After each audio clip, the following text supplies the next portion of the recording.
Jemaat yang dikasihi oleh Tuhan, mari bersama-sama kita merenungkan firman Tuhan dari Injil Yohanes pasal 1 ayat 1 sampai dengan yang ke-14 yang demikian.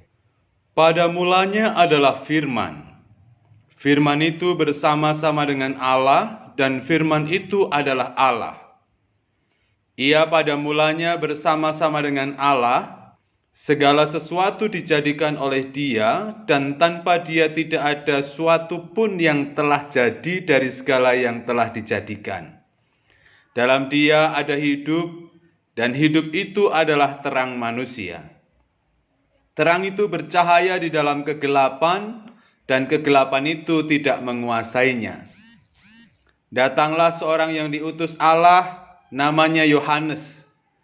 Ia datang sebagai saksi untuk memberi kesaksian tentang terang itu, supaya oleh Dia semua orang menjadi percaya. Ia bukan terang itu, tetapi Ia harus memberi kesaksian tentang terang itu. Terang yang sesungguhnya, yang menerangi setiap orang sedang datang ke dalam dunia. Ia telah ada di dalam dunia, dan dunia dijadikan olehnya, tetapi dunia tidak mengenalnya. Ia datang kepada milik kepunyaannya, tetapi orang-orang kepunyaannya itu tidak menerimanya. Tetapi semua orang yang menerimanya diberinya kuasa supaya menjadi anak-anak Allah, yaitu mereka yang percaya dalam namanya.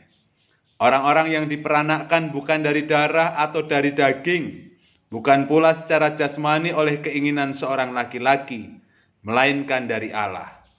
Firman itu telah menjadi manusia dan diam di antara kita, dan kita telah melihat kemuliaannya, yaitu kemuliaan yang diberikan kepadanya sebagai anak tunggal Bapa, penuh kasih karunia dan kebenaran. Demikianlah firman Tuhan. Yang berbahagia adalah setiap orang yang mau mendengar serta memperhatikan dalam kehidupannya sehari-hari. Haleluya. Amin. Jemaat yang dikasihi oleh Tuhan, apa yang kita bisa lakukan dalam gelap? Tidak banyak yang bisa dilakukan. Kalaupun kita memaksakan diri bekerja dalam gelap, maka hasil pekerjaan pun tidak akan maksimal. Banyak kesalahan, bahkan bisa-bisa kita mengalami kecelakaan. Oleh karenanya dalam gelap kebanyakan orang tidak bekerja. Manusia memakai waktu malam yang gelap untuk istirahat dan tidur. Bukan saja karena tubuh kita memang butuh istirahat, tetapi juga karena dalam gelap kita tidak bisa bekerja dengan baik. Sebaliknya, terang sangat menggembirakan. Bukan saja kita bisa melihat segala sesuatunya dengan lebih cermat, tetapi dalam terang kita bisa melakukan banyak hal dalam kehidupan kita. Oleh karena itu, setiap hari terang itu dinantikan dan disambut dengan sangat antusias. Jemaat yang dikasihi oleh Tuhan, jika dalam firman Tuhan tadi Tuhan Yesus yang hadir ke dunia disebut sebagai terang, bahkan terang yang sesungguhnya, sebenarnya apa yang sedang melingkupi umat manusia? Kegelapan apa yang sebenarnya terjadi? Secara dogmatis, kita dijelaskan bahwa kegelapan yang dialami oleh manusia adalah situasi manusia dalam belenggu dosa. Dalam kuasa dosa, manusia tidak dapat melihat dengan jelas mana yang baik dan mana yang buruk, mana yang pantas dilakukan dan mana yang tidak pantas dilakukan. Dalam kondisi tersebut, manusia hanya akan memilih jalan dan langkah hidup yang selalu salah. Sebaliknya, dalam terang, karena kehadiran Yesus Kristus, manusia bisa mendapatkan pencerahan atau situasi yang cerah. Manusia di dalam Kristus atau manusia yang diperbaharui budinya adalah manusia yang hidup dalam terang. Bukan saja akan mampu melihat situasi dan persoalan dengan lebih jernih, tetapi juga tahu apa yang harus dan pantas dikerjakan sebagai anak-anak terang. Hal itu bisa kita gambarkan secara sederhana demikian. Jika kita sedang dalam perjalanan ke sebuah tempat, kita tidak mengenal jalan menuju ke tempat itu, maka apa yang terjadi? Kita akan mengalami kebingungan, bahkan sudah pasti kita akan tersesat. Kita sudah berjalan lama, menghabiskan banyak tenaga dan bahan bakar, tetapi kita tidak pernah sampai ke tujuan. Dalam situasi seperti itu, yang kita butuhkan adalah petunjuk arah. Kalau pada masa lalu, papan petunjuk arah yang dipasang di jalan-jalan akan sangat membantu bagi orang-orang yang belum tahu arah kemana ia akan menuju. Kalau zaman sekarang, petunjuk itu bisa didapatkan melalui panduan Google Map. Tapi dengan kedua hal itu, papan petunjuk arah ataupun panduan Google Map, ternyata belum tentu orang bisa sampai dengan benar.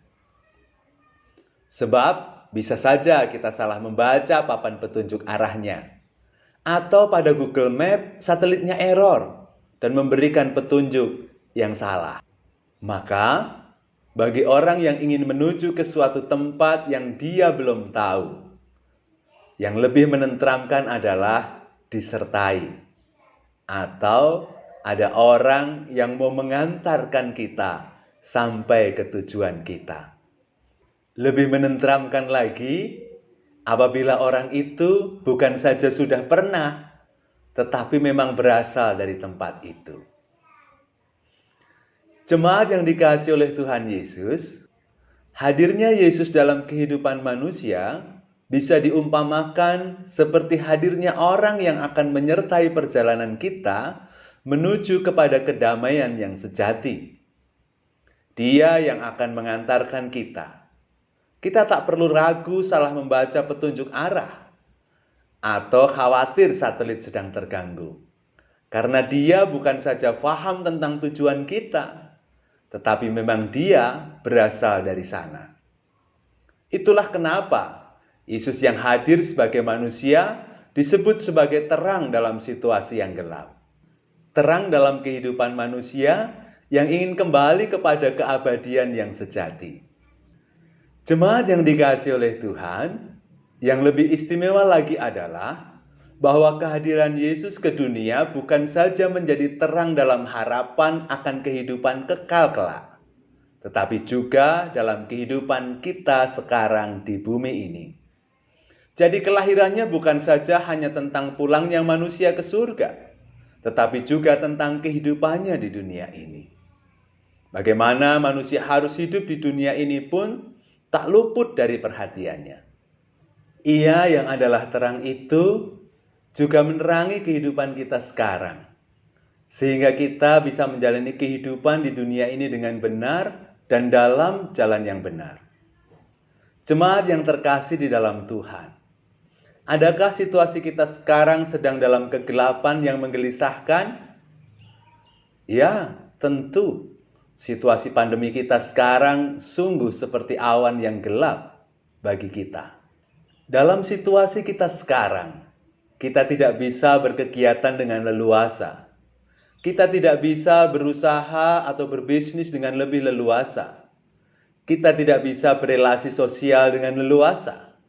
Bahkan kita tidak bisa beribadah dengan leluasa. Tapi apakah situasi ini akan membuat kita kehilangan harapan? Mestinya tidak. Saat kita dalam masa Natal, kita kembali disegarkan dengan bergemanya kembali berita Natal. Berita tentang lahirnya Sang Terang, lahirnya Sang Pemandu kehidupan kita. Oleh karenanya, mari dalam suasana Natal kita tahun ini, kita kembali menguatkan pengharapan kita kepada Allah. Dia, Firman yang telah menjadi manusia itu, Dia juga akan menjadi benteng kekuatan kita melawan bahaya penyakit. Dia juga yang menyembuhkan bagi setiap orang yang sudah terpapar penyakit.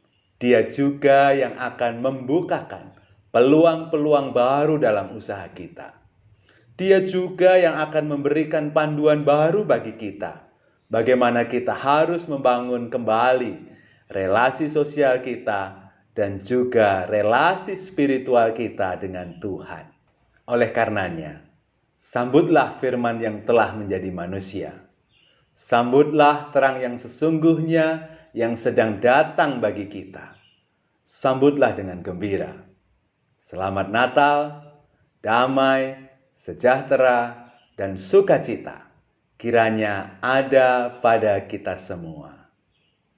Amin.